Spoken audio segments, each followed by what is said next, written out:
अनेकदा काही लोक बाहेरून पूर्णपणे निरोगी दिसतात, पण नंतर समजतं की ते आतून एका गंभीर आजाराशी झुंज देत होते आणि त्याची जाणीव त्यांना स्वतःलाही नव्हती. असंच काहीसं कुछ कुछ होता है या चित्रपटातील छोटी अंजलीची भूमिका साकारणारी अभिनेत्री सना सईद हिच्यासोबत घडलं. सना यांनी नुकतंच त्यांच्या इंस्टाग्रामवर सांगितलं की त्या अनेक वर्ष बुलिमिया नर्वोसा या आजाराशी झुंज देत होत्या. सर्वात धक्कादायक गोष्ट म्हणजे त्यांनाच हे माहित नव्हतं की त्या एका ईटिंग डिसऑर्डरने ग्रस्त आहेत. So I remember telling myself, oh, okay, it's some sort of an eating disorder. It was so difficult for me to admit to myself that I had bulimia. का? कारण या आजाराबद्दल अजूनही पुरेशी जागरूकता नाही.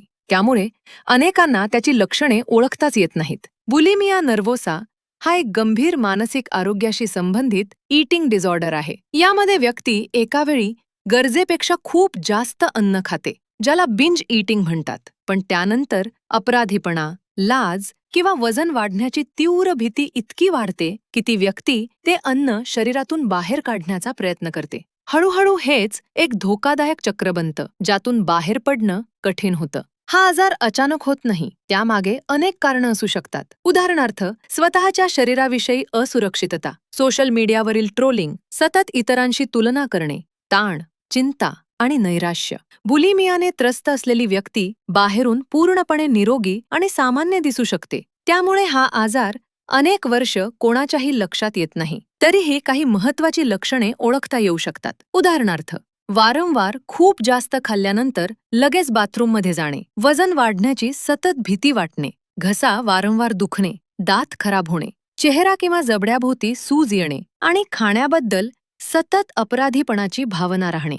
पण एक गोष्ट लक्षात ठेवा, बुलिमिया ही व्यक्तीची कमकुवतपणा किंवा इच्छाशक्तीची कमतरता नाही. हा एक गंभीर वैद्यकीय आजार आहे आणि त्यावर प्रभावी उपचार उपलब्ध आहेत. योग्य वेळी सायकॉलॉजिस्ट किंवा सायकॅट्रिस्ट यांची मदत, cognitive behavioural therapy, nutrition counselling आणि गरजेनुसार औषधोपचार यांच्या मदतीने या आजारातून बाहेर पडता येऊ शकतं. आज सना सईद पूर्णपणे बऱ्या झाल्या आहेत.